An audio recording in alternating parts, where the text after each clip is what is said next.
ঢাকার কেরানীগঞ্জে একটি 12তলা ভবনের নিচতলায় অগ্নিকাণ্ড ঘটেছে। নিয়ন্ত্রণে কাজ করছে ফায়ার সার্ভিসের 14টি ইউনিট। এ পর্যন্ত ওই ভবন থেকে 42 জনকে জীবিত উদ্ধার করা হয়েছে।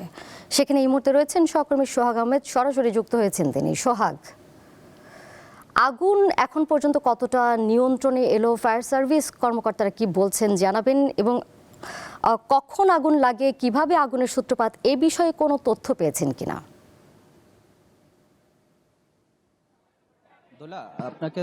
আপনি যেমনটি বলছিলেন, আসলে আজ কিন্তু ভোর রাত অর্থাৎ 5:30টার দিকে দক্ষিণ কেরানীগঞ্জে জাবালে নূর যে টাওয়ারটি রয়েছে, এই 12তলায় কিন্তু আগুনের সূত্রপাত ঘটনা ঘটে। এবং এই আগুনের ঘটনায় এখন পর্যন্ত ফায়ার সার্ভিসের মোট 20টি ইউনিট কিন্তু কাজ করছে। এবং সবচেয়ে অবাক বিষয় হচ্ছে যে এই 12তলা ভবনটি অনেকগুলো স্বতন্ত্র ভবন নিয়ে কিন্তু গঠিত, কিন্তু এগুলোর ভিতরে বেসমেন্ট এটি বাণিজ্যিক কাম আবাসিক এলাকা, এবং প্রথম এবং দ্বিতীয় তলায় বিভিন্ন গার্মেন্টস পণ্য ও ছোট ছোট ঝুটের যে গোডাউন রয়েছে সেগুলো কিন্তু এখানে রয়েছে। আর এর উপর থেকে কিন্তু আবাসিক কোয়ার্টার রয়েছে।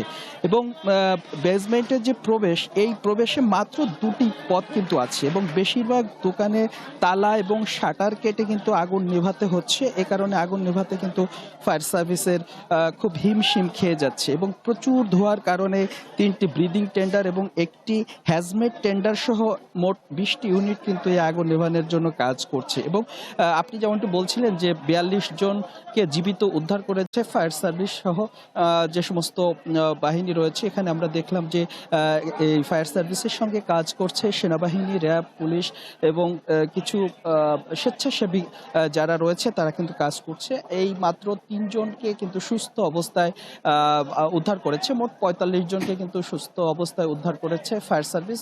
এখন পর্যন্ত কোনো হতাহতের ঘটনা কিন্তু আমরা খবর পাইনি।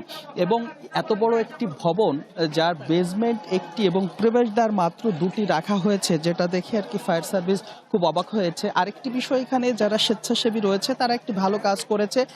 সেটি হচ্ছে যে এখানে যে উৎসুক মানুষ ভিড় যাতে না করে এবং ফায়ার সার্ভিসের কাজে যাতে কোনো রকমের ব্যাঘাত না ঘটে, এই কারণে তারা কিন্তু একটি অংশে সাধারণ মানুষদেরকে কিন্তু ঢুকিয়ে রেখেছে। একটি কবরস্থানের যে বেড রয়েছে তার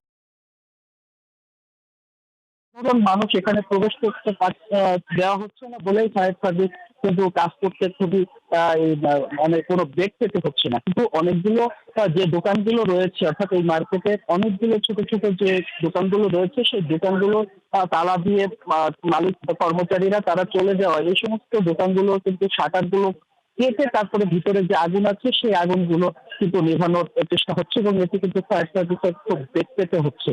আরেকটি বিষয় হচ্ছে যে এই যে একতলা এবং দোতলাতে যে ঝুট এবং অন্যান্য যে আগুন জ্বালাতে যে সহায়ক করে, সেই সমস্ত জিনিসগুলো কিন্তু ঠাসা রয়েছে বলে ফায়ার সার্ভিস জানিয়েছে। তো এখন পর্যন্ত আগুন কিন্তু চলছে, অর্থাৎ 5:30 থেকে 1 নাগাড়ে ফায়ার সার্ভিস কিন্তু এই আগুন নেভানোর কাজ করে যাচ্ছে, কিন্তু আগুন এখনো নিয়ন্ত্রণে আসেনি। কতক্ষণ লাগবে সে বিষয়ে কিন্তু ফায়ার সার্ভিস কিছু বলছে না। আমরা হয়তো ভিতরে যাওয়ার চেষ্টা করবো যে আগুনের আসলে কতটুকু কি আছে, এই বিষয়গুলো পরে আমরা জানাবো। দোলা, সরাসরি যুক্ত ছিলেন সহকর্মী সোহাগ আহমেদ।